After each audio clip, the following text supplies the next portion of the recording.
Welcome to the Graduate Job Podcast, your home for weekly information and inspiration to help you get the graduate job of your dreams.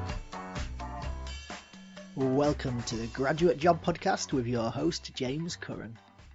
The Graduate Job Podcast is your weekly home for all things related to helping you on your journey to finding that amazing job. Each week I bring together the best minds in the industry, speaking to leading authors, entrepreneurs, coaches and bloggers who bring decades of experience into a bite-sized weekly 30-minute show. Put simply, this is a show I wish I had a decade ago when I graduated. And a very warm welcome to you for episode 60 of the Graduate Job Podcast. I've got a treat for you this week as I bring someone who knows the graduate recruitment business inside out.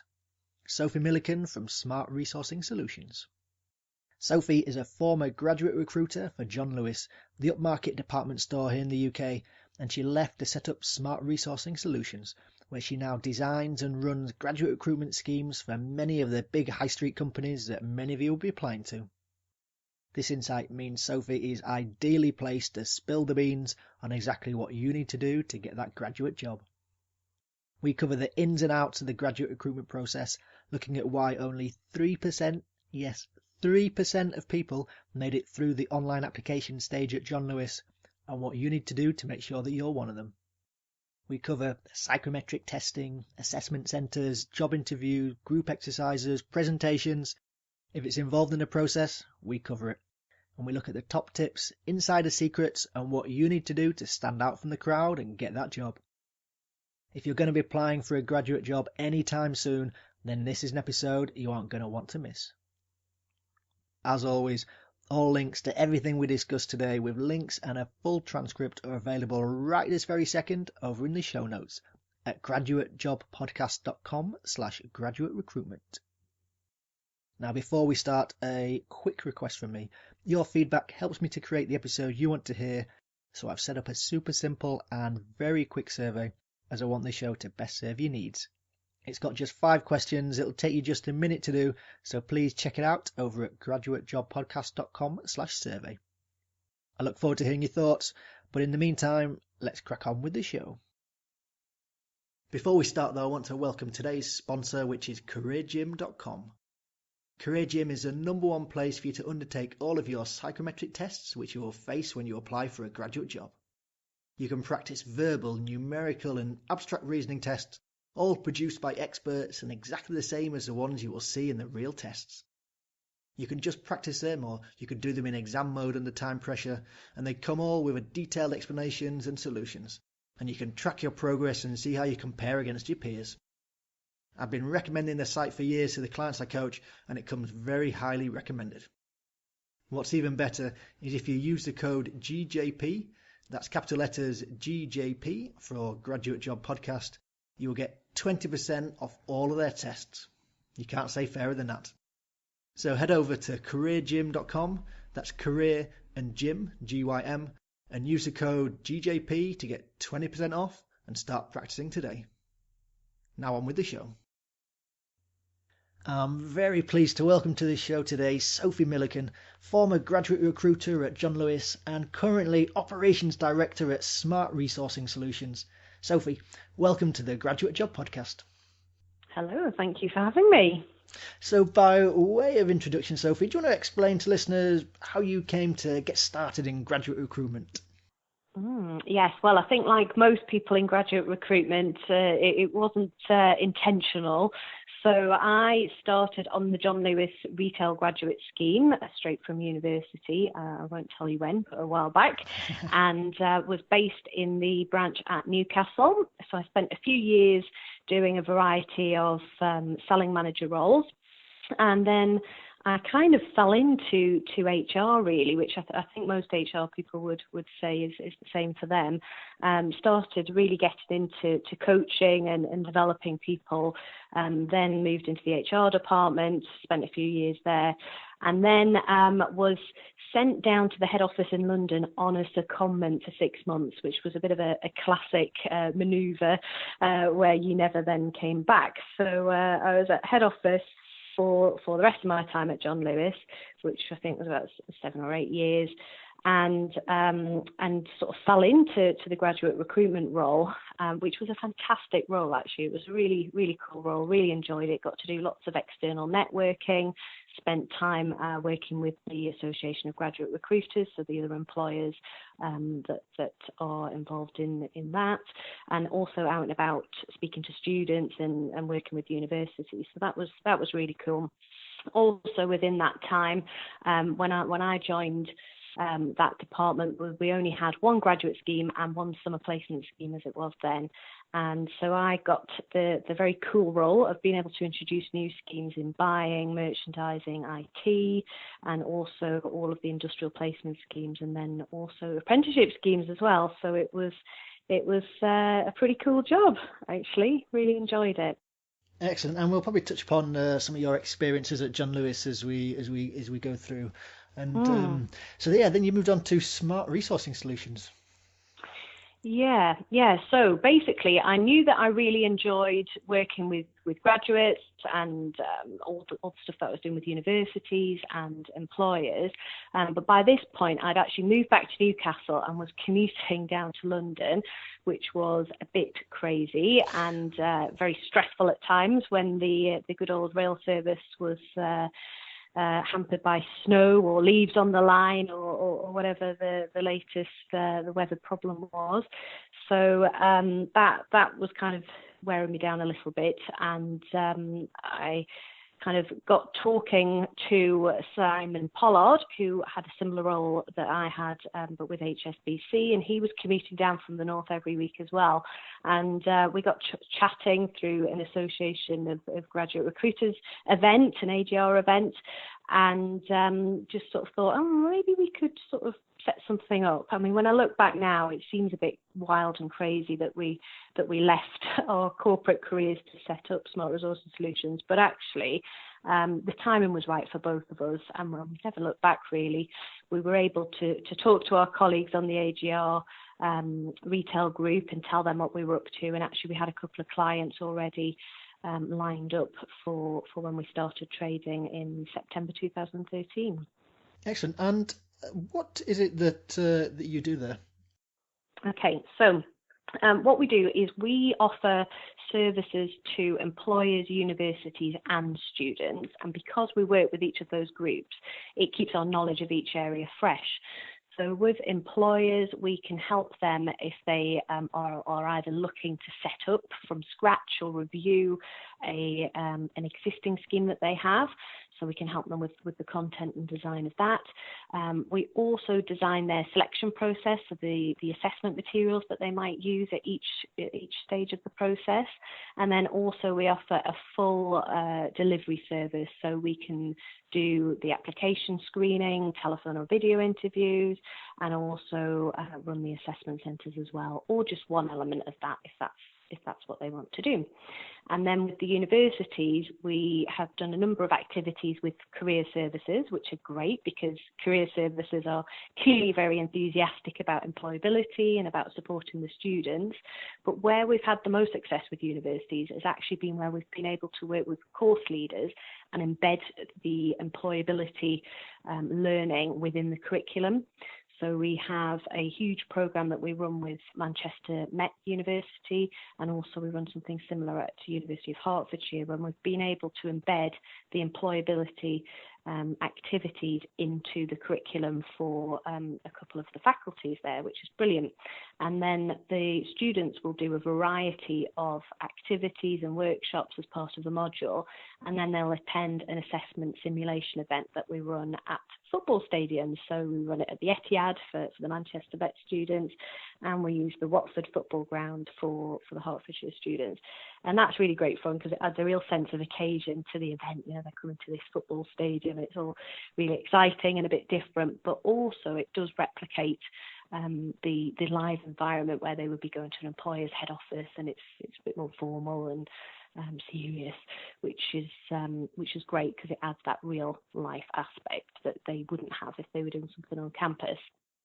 So the students get to they get to try out, all the activities that they would do as part of the process. So they will have probably filled out an application form in advance that we would score for them, prepare a presentation, then deliver that on the day, do a group exercise, do an interview, and then we are able to tell them where they would get to in the process if it was a real life job, and find out whether they would have got the job or not.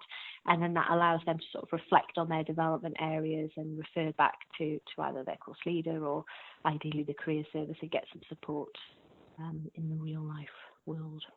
And then finally, we work with students as well. So obviously we work with students with the work that we do on campus, but we do also do some one-to-one coaching, LinkedIn profile creations, CV reviews, and that kind of thing to support students on a one-to-one basis. Excellent. So as you mentioned, just touching across all sort of the different aspects of the recruitment process there. And what we're going to explore today is to delve into your experience of both recruiting at John Lewis, but also then developing the actual application processes for lots of the big companies that many of the listeners will have heard of and probably applied to as well. So just breaking that down then. So imagine I'm a big company that wants to come and outsource the graduate recruitment process to you. Where would you then start with them in terms of how you'd think about the different stages of the process? So it depends on whether you're looking at the design or the delivery. So they're two quite different things. So if you were looking at the design aspect, I would be looking at what they currently do and what results that is delivering for them. So are they filling their hiring plan? Are they recruiting the kind of graduates that they want? Where are those graduates progressing once they're in the business? Are they delivering what the business requires them to do?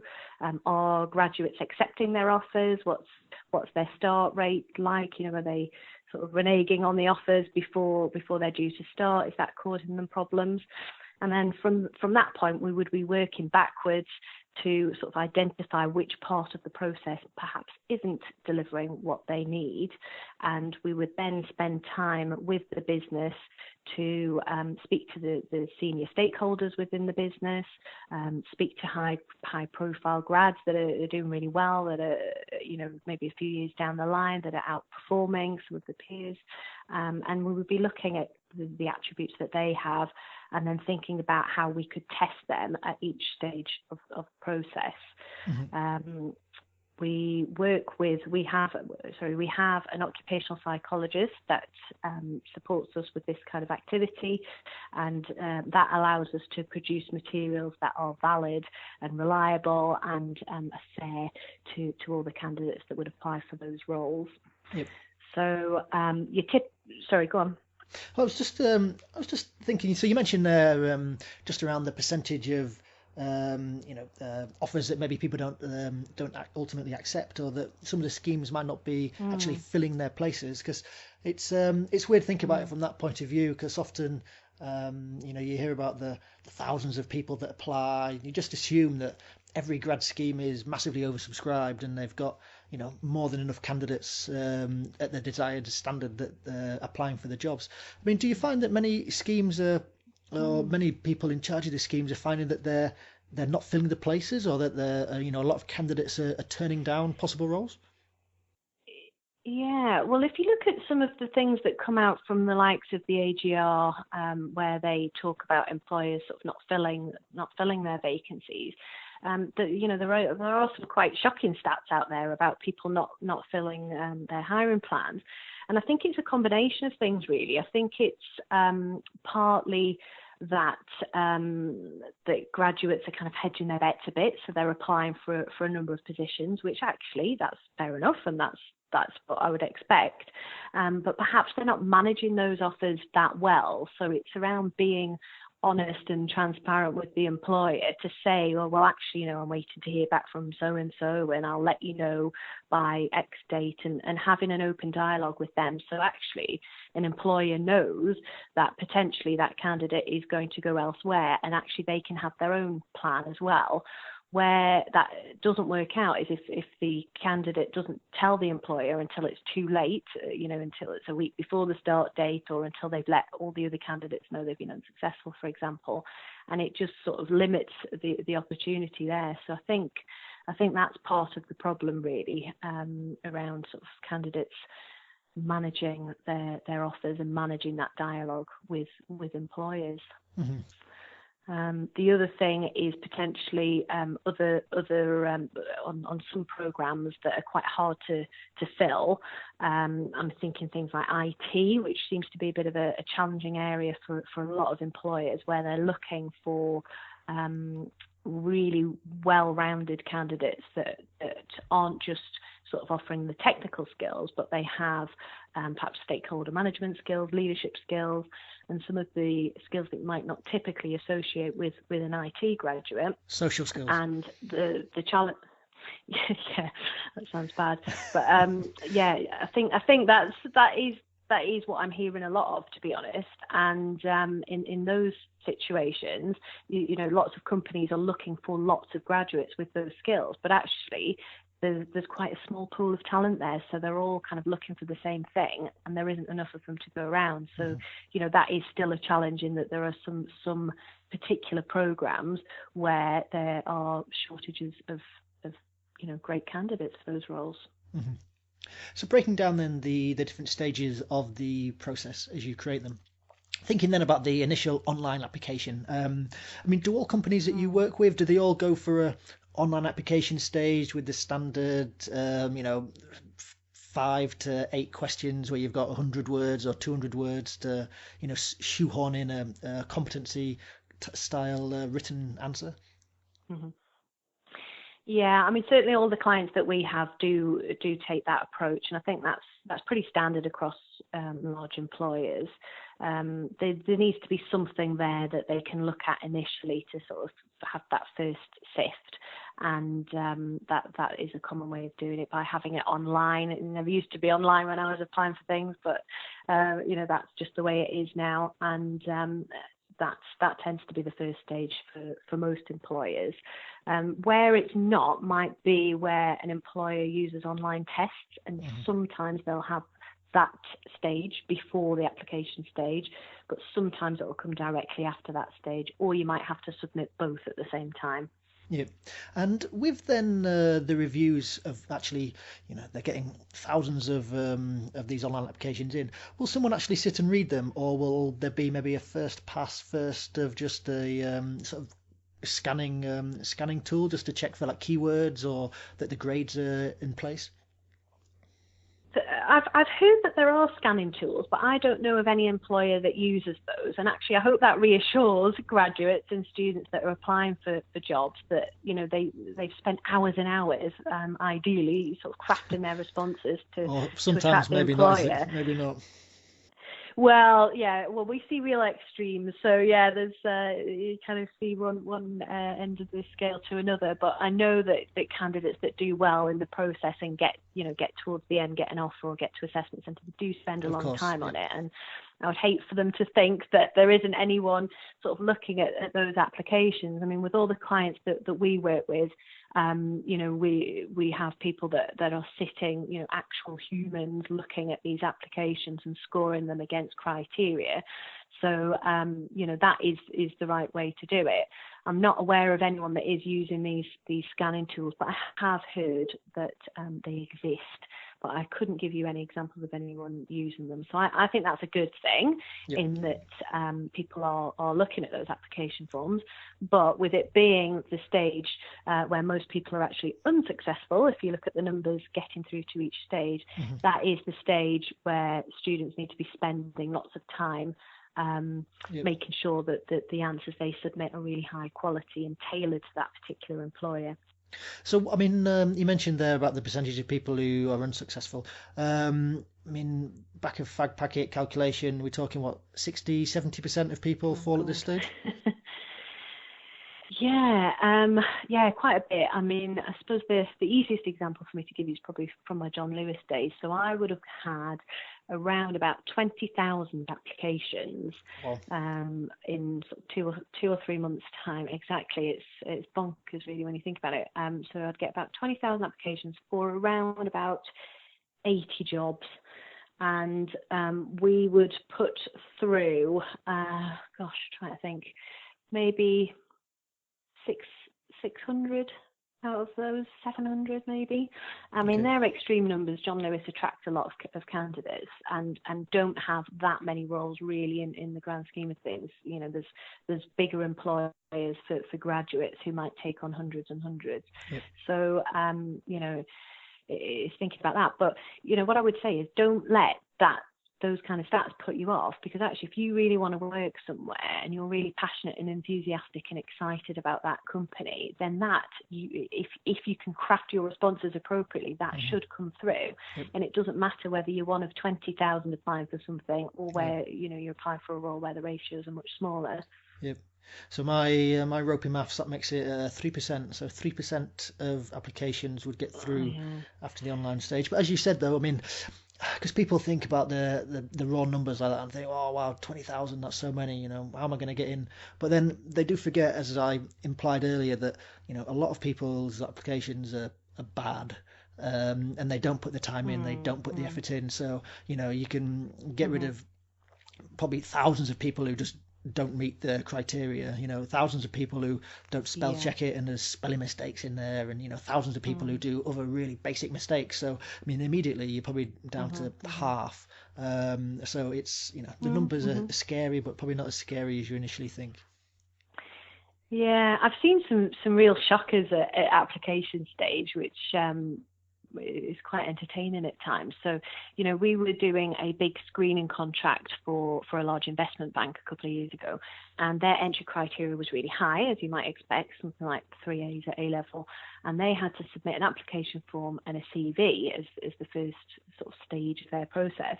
And we were seeing things where the candidates had maybe just put sort of a one-line answer when they had sort of 400 or 500 words to fill.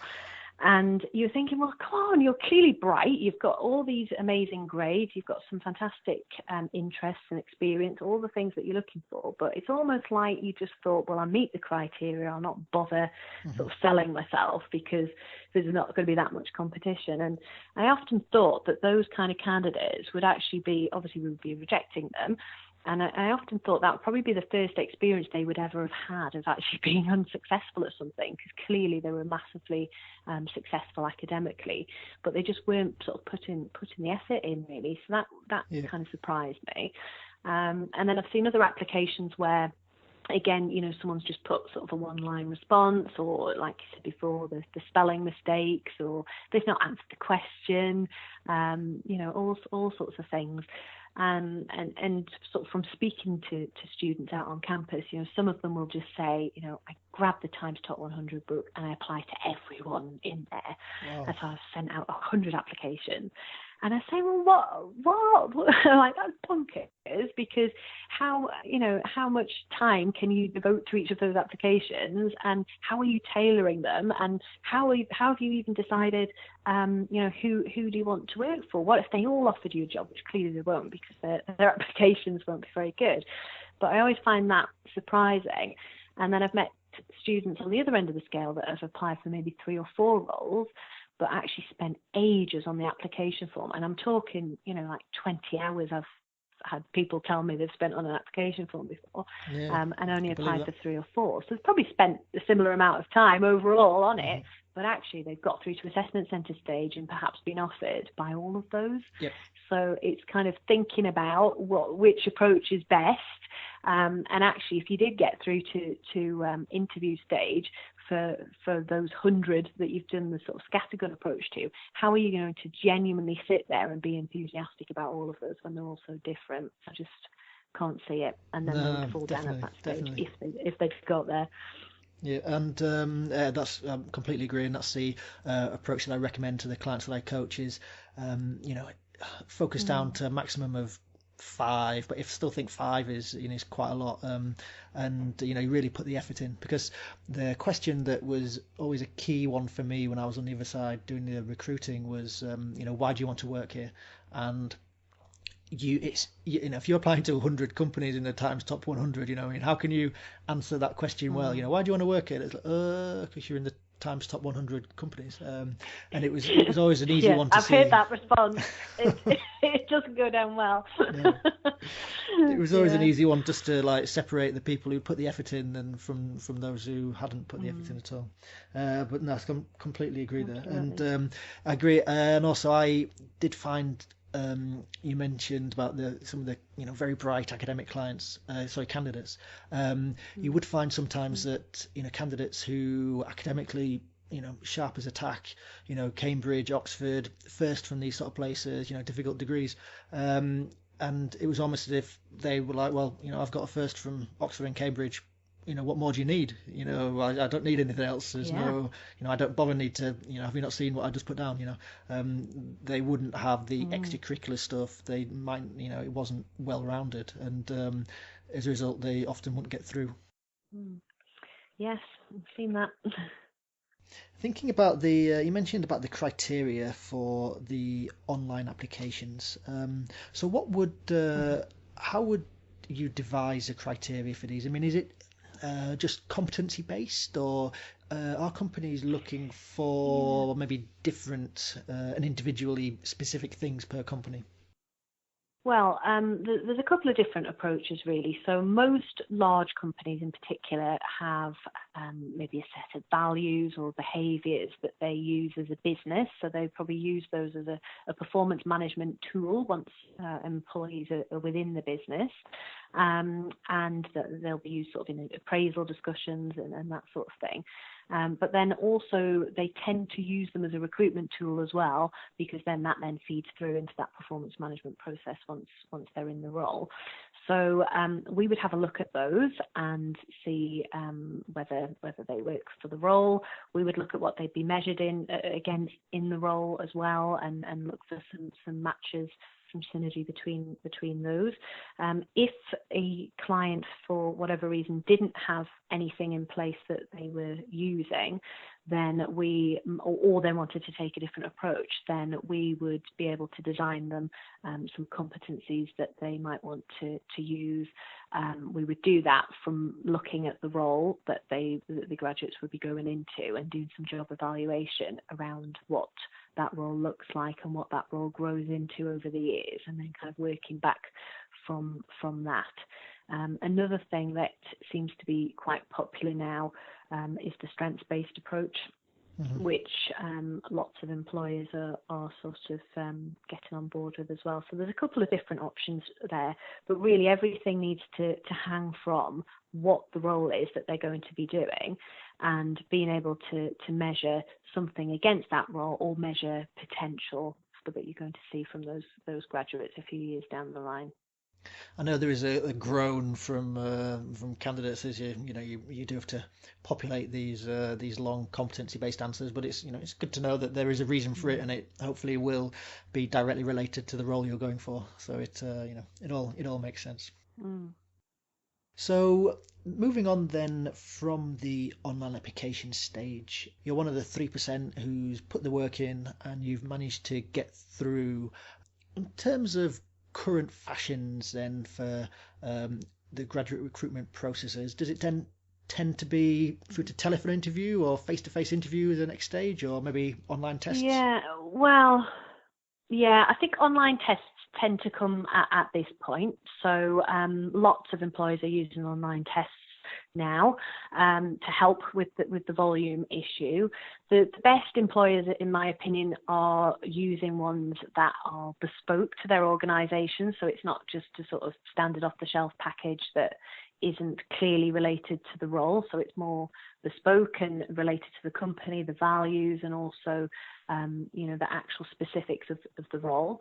But you can get a variety of different tests.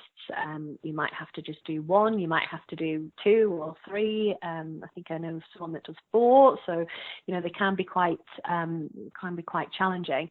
So typical tests that you would see might be numerical test, verbal reasoning, some sort of logical thinking test. They're quite popular, and also situational judgment tests, so an SJT.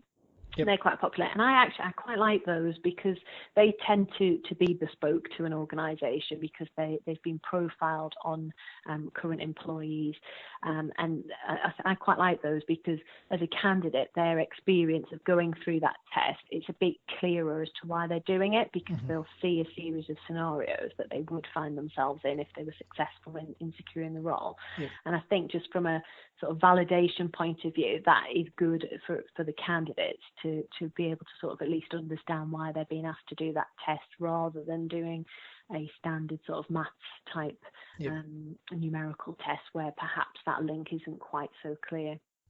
Excellent. And for listeners who are worried about any sort of psychometric testing, check out my episode with Ben Williams from the testing company Sten10 at graduatejobpodcast.com/test, where we go into the different sorts of tests that you might face. It was interesting you mentioned, though, Sophie, that one company has sort of 4 different sorts of tests. What field are they in? I think that's an accountancy company. Ah, okay. Explains a lot.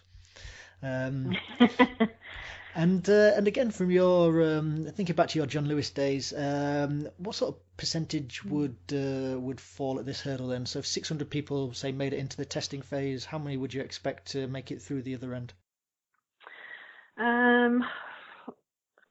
I'll have to rack my brains now. I think it's hard to say, because to be fair, the candidates are individuals each year. So some years you'd have people that are performing better at that stage than other years.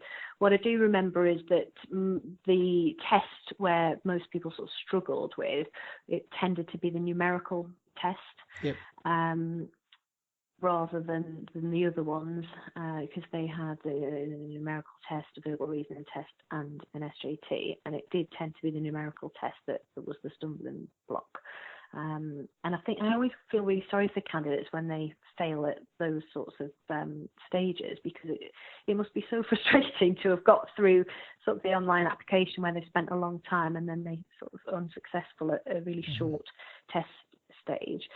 So what I would be advising would be to spend lots of time practicing tests on websites such as the CEB website, who have loads and loads of practice tests and are a big supplier for employers, and just spend loads of time perfecting the practice tests that are on there, and being really mindful of the fact that actually it's not just how quickly you complete the test, but it's the accuracy as well. So it does need to be the balance between the two to score highly on them. Yeah, and I mean, the good news is that practice does make perfect with these, and you just need to put the practice in. Because I know personally from my experience, it was the last maths I'd done was GCSE, so what was I, 16? And then it was 6 years later, 6-7 years later, that then you're getting out your pen and paper and going back to doing Exactly. And a lot of employers offer a practice sort of session before you do the real one. But yeah, I completely agree with your point there around, really going for it on the practice test, because it'd be a real shame to have your first experience of doing the test in the live environment and then failing, when actually you could have spent an hour or so sort of, going through the practice ones and being more confident. So, another thing to be wary of with the tests, I'm aware of some employers, particularly on the maths, the numerical test, which tends to be the one that's a bit more challenging, but I'm aware of some employers who actually get the candidates to resit that test at assessment centre stage. So I have heard of a few employers doing that, because they've been caught out perhaps where candidates haven't been completing the test themselves in the online process. So something to be aware of. I did that for one when I applied for the civil service fast stream. I got someone a girlfriend at the time to take the test from me. Yeah, and then they slide in a little retest when you got to the assessment centre, and it didn't go well. And one of the graduate recruitment managers I spoken to on the podcast, I won't mention which one. He did mention sort of off recording that they did they expected people to cheat. and as a result, they put in a test unannounced when you got to the assessment centre, just like I did, because they expect that people get help, and they allow a slight margin of difference. But if you're coming up in the top 10% and then suddenly you're coming down in the bottom 10% and you do it live, they know you've cheated, and no matter how good you are, you're out. Something to be wary of. Definitely. So moving on then from the testing and onto maybe the assessment centre, moving to the sort of the fun / scary part of it. When you're designing an assessment centre, what is it you're trying to do? Is it trying to replicate the job, or is it just again to think about ways to challenge candidates and put them to the test? So if we were designing an assessment centre, our preference is to try and replicate the job as closely as possible, because then it gives the candidates a realistic preview of what the job might be like, which actually might help them decide it's not for them, or that it really is and they really want to shine and show those employers how great they are. But they did used to be a big thing where at assessment centres you used to just sort of do quite random exercises that didn't make sense. So, the likes of sort of building a tower was a bit of a classic, wasn't it? Or, things like that we've all probably come across in our time. And, whilst they will test generic skills, and, they will certainly tick the box around sort of team building or leadership and things like that, which I'm sure most employers are testing for, they don't give the candidate that experience around what the company would be like to work for, what the job involves. So our approach is to really sort of delve into what the job is and what the company's about, especially if they're a company that's massively sort of driven by values and behaviours. And we try and replicate that throughout the whole experience, so that it's as realistic as it can be. And we think that that's really helpful for both the employer and also for the candidates to see what they'd be getting themselves into if they were successful. And again, from the companies that you're working with at their assessment centre stage, we mentioned about the sly little retest that they might get. Do they intentionally build in surprises, or is it fairly well signposted exactly what you're going to do at the different stages? Are there any sort of hidden things to be aware of? Yeah, I think you do sort of hear of the odd employer that is sort of springing something on the candidates, but from our point of view, we always try and encourage the employers to actually give the candidates as much information as possible, because actually you don't really want to set them up for a surprise or to fail. You want to feel, you want to give them a really good opportunity and a chance to sort of shine at that assessment centre stage. And actually, if you can give them as much information as possible and make them feel as relaxed as you can, which is easy for me to say on the other side, and not being a scared candidate on the day, but if people are relaxed, then they are going to perform better, and actually that's how you want to see them. You want to see them at their best. So if you can help prepare them and be really clear about what that day involves, then we believe that puts them in sort of the best place to demonstrate what the employer is looking for. And you must have seen thousands of candidates go through different assessment centres. What are some of the key characteristics of candidates who succeed?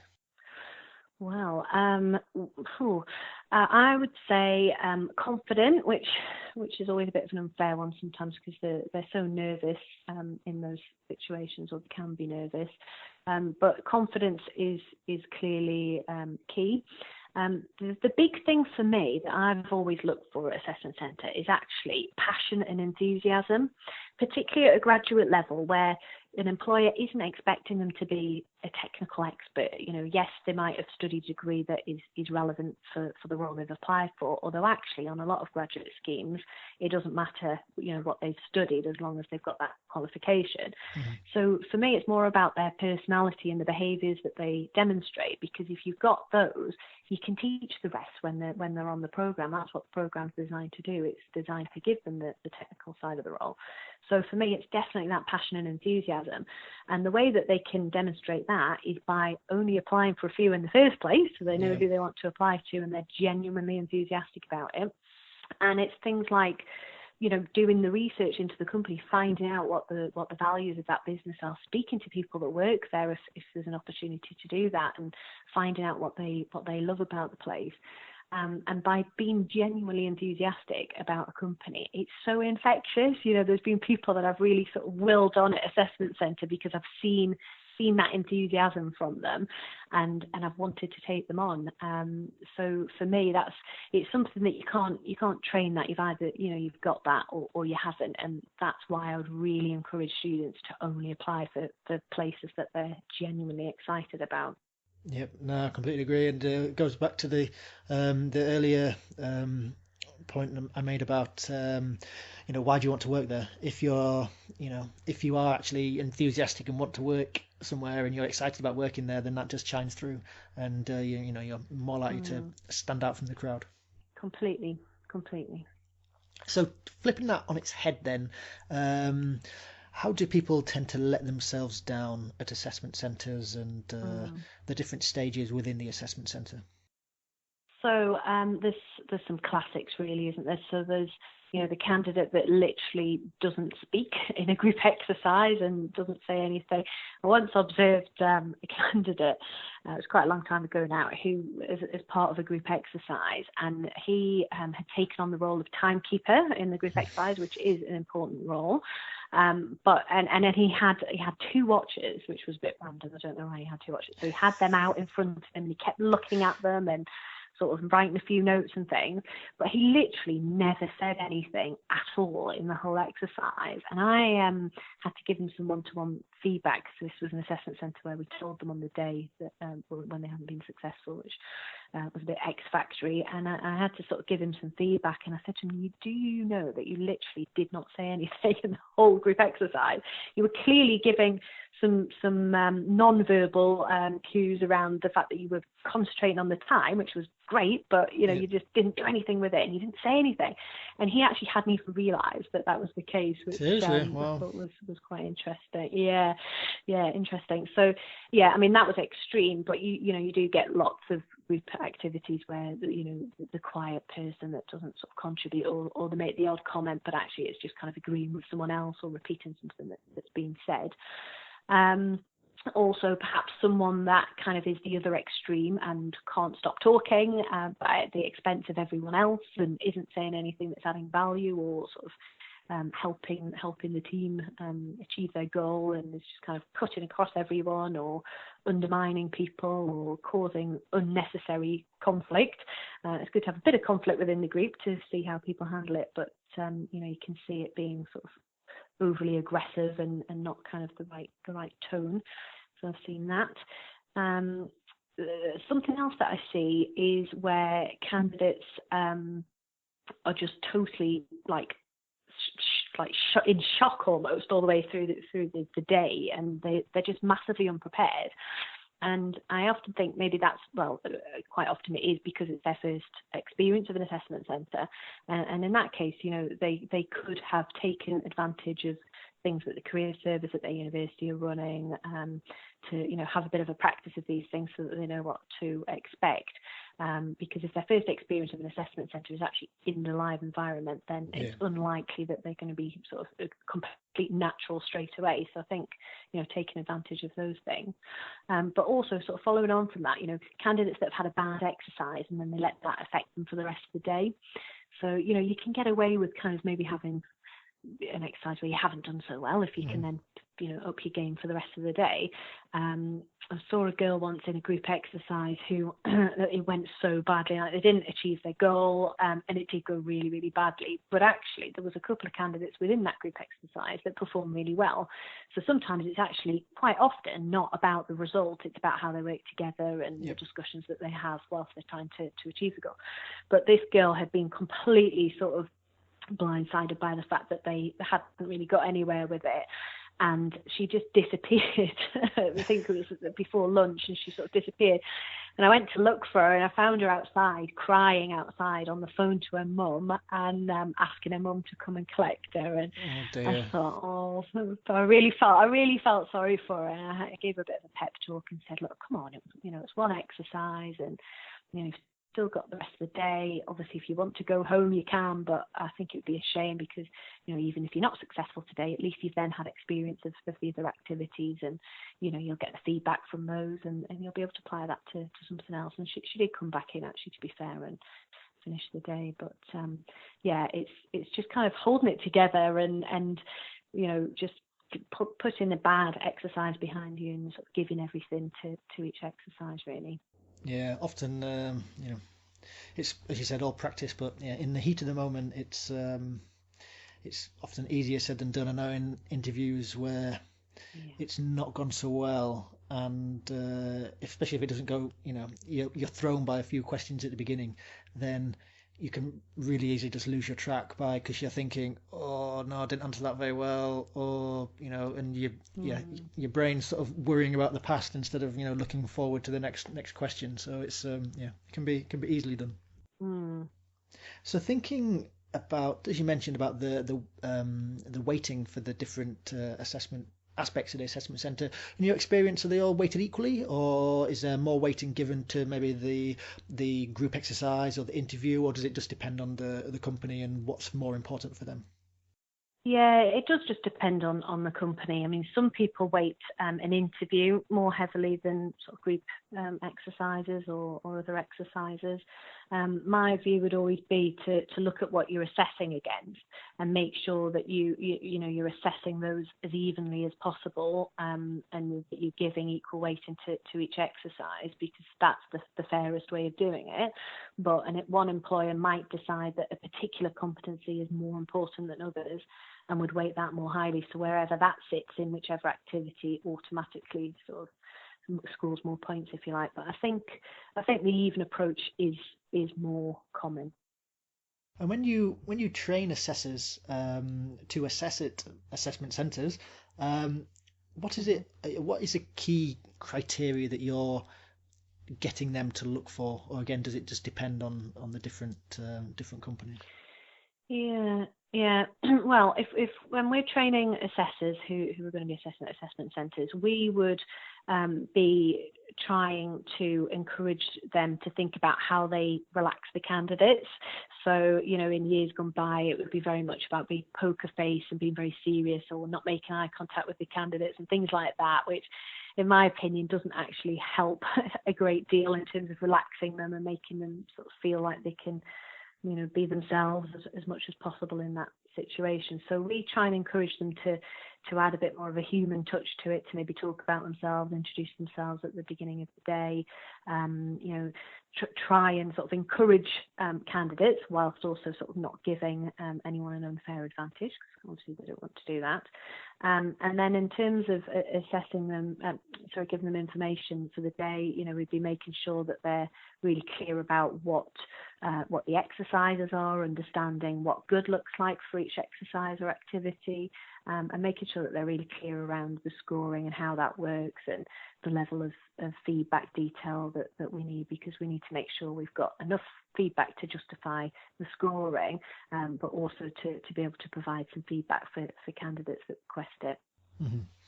Unfortunately, Sophie, time is running away with us, but one final question before we move to our weekly staple questions. You mentioned feedback there. Would you always recommend that candidates seek feedback on their performance from assessment centres? Yes, definitely. Particularly at assessment centre stage, because I know that employers find it hard to respond to feedback requests, because clearly, they're getting so many applications, and it's likely that unfortunately most employers won't be able to provide it in those early stages, or if they can, it'll be something quite generic. But actually, if you've made it all the way to assessment centre, then you've invested quite a bit of time to get to that point, and most employers would recognise that and provide feedback. And for some employees it might be a phone call where it's a one-to-one and they're giving you the feedback, or it might be an email, but either way it's going to be something that's quite personal to the candidate. So I would absolutely recommend asking for feedback, definitely. Excellent, quality advice there. So Sophie, moving on to our weekly staple questions. Interested to see what your responses are here. Firstly, what one book would you recommend to our listeners that they should read? I think this might be a bit different to books that you've had recommended in the past, but I've been reading a book lately called She Means Business by a lady called Carrie Green, who is the founder of the Female Entrepreneur Association. And the reason why I would recommend that book is because for the price of the book, which I think is about £10 or something, there's some really cool stuff in there about sort of setting up your own business or, developing skills as a leader as well. But the thing for me that makes that book really great is that it gives you access to a load of online materials and resources that are worth like thousands of pounds. And for me, that's really cool. So there's loads of online training around sort of goal setting and planning and things like that, and just some really useful tools that I believe can be applied to anyone, whether you're working for a big corporate, you're applying for jobs, or you're setting up your own business. There's some really cool stuff there that I think is really relevant to everyone. Well, excellent. That's not one I've come across, but I will definitely check that out. And listeners, you'll be able... It's a new one. Good. Ah, super. And listeners, you'll be able to find all the notes to everything we've discussed over on the show notes over on the website. And next question, Sophie. What one internet resource would you point listeners to? I'd struggle to come up with one, so I'm going to be quite general with this. And I would say something that gives you inspiration. So it's unpicking what that is for you, because actually for everyone it's something a bit different. So for me, I like to watch stuff on YouTube, or I like to download podcasts to listen to on the train.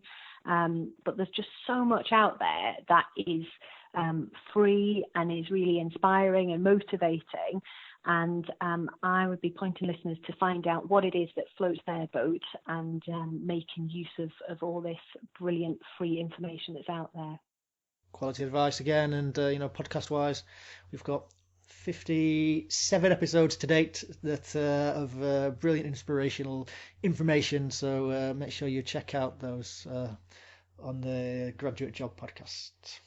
And finally, Sophie, what one tip can listeners implement today to help them on their job search? For me, it would be spending some time focusing on what it is that they want to do. And I know that's hard for graduates, particularly when they've done a degree that is quite broad and gives them lots of opportunities. But if they can define what it is they want to do, then that is going to help them massively by reducing the amount of applications they make and getting them to sort of show that passion and enthusiasm when they get in front of an employer. So I'd probably be saying get down to the career service and try and get some advice or use the resources that are there that are going to help to narrow that search and be really clear about what it is that they want to apply for. Again, that's brilliant advice, because if you're able to do that, you will tick off, and you listen back to the episode, you'll tick off everything that we've mentioned about standing out. If you can, find out what's important to you, it'll mean you'll narrow down the companies you apply to. It means that when you get in front of them in the assessment centre, you're going to be enthusiastic and excited about the company, which is going to make you stand out. So if you can do that thinking early, it'll just help you in so many ways.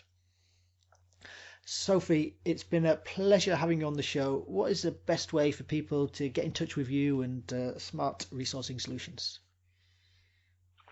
So we are on Twitter at @smart_res. So check out our Twitter page. We're also on LinkedIn. But the best place to find out about what we do is the website. So www.smart-resourcing-solutions.com. Thank you very much. Thank you so much for appearing on the Graduate Job Podcast. Many, many thanks to Sophie. A brilliant guest and an episode packed to the rafters with tips, which if you put them into practice, will help you get that dream graduate job. All that's left to say is, if you've enjoyed this episode or any of the other 59, then say thanks by heading over to my quick survey at graduatejobpodcast.com/survey and filling in 5 quick questions. It helps me to create the shows you want to hear, so heading over there now.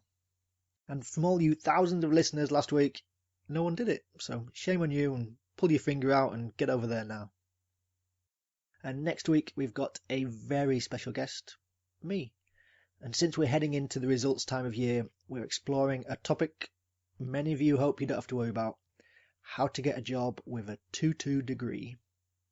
Now, I don't want to spoil it, but suffice to say, it doesn't have to be as scary as you think.